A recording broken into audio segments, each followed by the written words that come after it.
Hi there everybody, Morgan with Event Answer here, and today I want to share with you how I put together this portable wood backdrop wall. Now wood walls have been on the event scene for quite a while now, for weddings, parties, galas, you name it, a wood wall has probably been there. The problem with these is they're really large and they're really heavy, so a lot of times it's the venue that owns a wall like this, or large rental companies who have a box truck and are able to move these walls independently. But my main requirement for building this had to fit in the back of my hatchback. So I don't have a minivan or a box truck to carry around all my event props. It had to fit in the back of this little guy. So with this design, I can fit an 8 by 9 foot backdrop in the back of this little hatchback. So if you want to check that out, I've got a cutting list as well as plans in the description box below. So check into that and let's get started on this project. The first thing I did was get all my lumber cut to length, and if you're planning to make multiple sections of this wall, I highly recommend setting up a stop block because there's a lot of repetitive cuts and it takes a lot of time to measure out each one. A stop block also gives you consistency, especially with the horizontal boards. You'll see really quickly once this is assembled if you've had some miscuts. If you'd like, I've got a cut list in the description box below as well as some diagrams, so check that out to help make this cutting process a lot easier. I then took the lower part of my vertical post and drew in a notch into this, and this is going to help support the pole because it is in two pieces so that it can come apart. So this will be the indention side, and then part B, which is the upper part of that pole, will notch right into this. So I just took it over to my bandsaw to cut out this center notch, but you could always use a jigsaw if you don't have a bandsaw. I then squared up this piece to the upper part of the post and traced that notch onto the upper part, and this is so that I'll get a perfect fit between the two poles. So if my cut wasn't completely square, at least these two pieces will fit together snugly. So I traced that out, and I'm gonna do basically the opposite of what I just did and cut out these notches. Now these two pieces should nestle really tightly together, and my cuts weren't totally perfect, so I ended up coming back and putting in a few little spacers just to tighten up that joint and make sure everything fit really snugly. The upper and lower parts of this post are held together with a nut and bolt system, so I'm going to be drilling a hole right between the joints that we just cut. So I'm going to find the center point here and then drill that out, but I want to make sure that board is nice and straight and square, because if I put a hole in it that's crooked, I might not have a straight pole when it comes time to put this all together. So I've assured everything is straight, and then I'm just going to clamp two boards on either side to make sure everything stays aligned. And then I'm just going to drill really straight all the way through the boards, making sure I've come out the back side, and that'll give me a hole all the way through that I can attach my bolt assembly to. Now I'm just going to push that bolt through. I've got a hammer here to assist with that, and then I'll finish up the bolt with a pair of wrenches. Now I purchased these wrenches individually and didn't have to waste money on an entire set I didn't need. I'll link those below. One's a ratcheting and the other is just a standard one that I can keep with the wall to fasten and unfasten these bolts.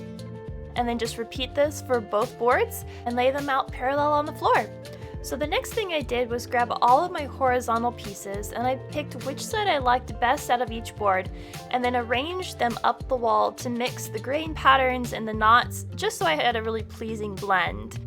Then I stacked them in order off to the side until I needed them. I followed this up by aligning both of my vertical posts and making sure that they were square to each other. Once I was satisfied with that, I tacked in some temporary pieces of wood to hold them in place. I also made myself a little jig, and this will give me a 1-inch overhang on all those horizontal boards past the vertical sides. And this will hide the nut and bolt system, so this will just give me a really consistent indentation all the way up the wall. So I've got my first piece of wood to attach to the bottom. I'm going to take my time with that first board to make sure it's absolutely square, because if this one's off, all of the rest of them are going to be off. I'm going to liberally apply some wood glue and then flip it onto the board, making sure that the bottom edge is aligned. And then using my jig, I'm gonna make sure the vertical board and the horizontal board has that nice 1-inch overhang. So I'm gonna start on this one side using my jig, pushing the post right up against the lower part of that, making sure the horizontal board is pressed against the jig, and then I'm just going to tack down that first side and then move the jig to the other side and make sure it's also aligned. Once I'm satisfied that everything is aligned and square, I'm just going to put a few pin nails in it to hold the board in place while the glue sets. Now, these are not going to be structural nails, they're just to hold the board in place until the glue can dry.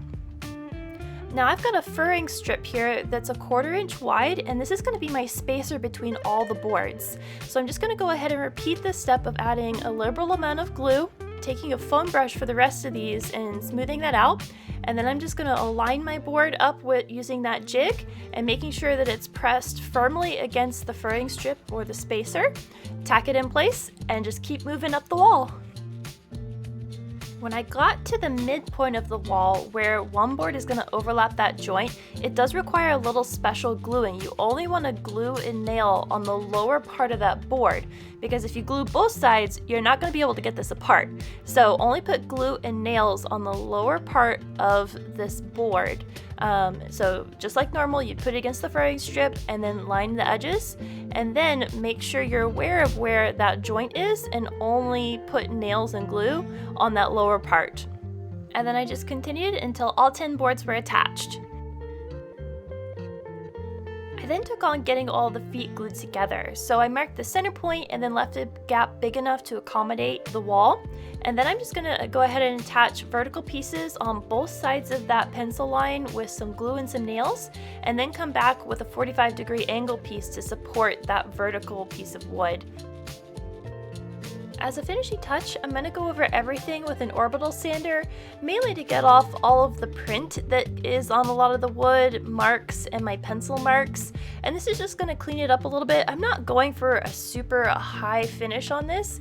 They're 2x4s, they're meant to be a little rough, but primarily I wanted to get the ink off of everything. So once I got all of the feet done, I went over the front face of all of the horizontal boards and over the ends just to round it off so there weren't any sharp corners. Once everything was sanded, I loaded it all up into the back of my car and took it to the event site. I started off by putting the feet a little less than 3 feet apart in about the spot where this wall is going to be during the event. And then I'm going to grab the lower half of the wall and gently edge it into that foot, and then come around to the other side. Now this may be a snug fit, but that's what you want. You want it to be nice and tight. And I'm just going to tap that in using my toe to make sure it fits all the way around that 2x4.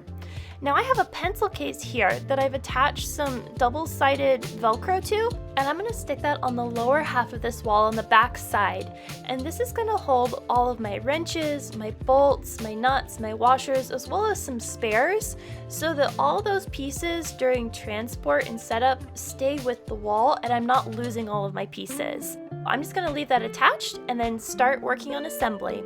So I've got the upper part of the wall, and I'm just going to slot it in place and make sure it's vertical and nice and tight in those slots.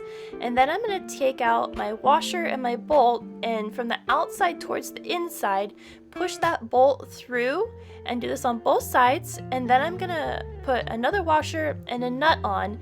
I'm going to tighten that down with my wrenches with the ratcheting one on the outside to make sure this is nice and tight.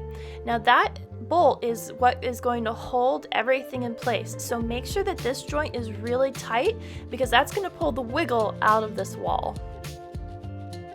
After I assembled each section of the wall, I then scooted them next to each other and squared them up so they made a nice flat line. Now, I designed this with that 1/4 inch shadow line or spacer, so I could do exactly this. By having that 1/4 inch, I can put cords and hooks through that to support all kinds of decorations.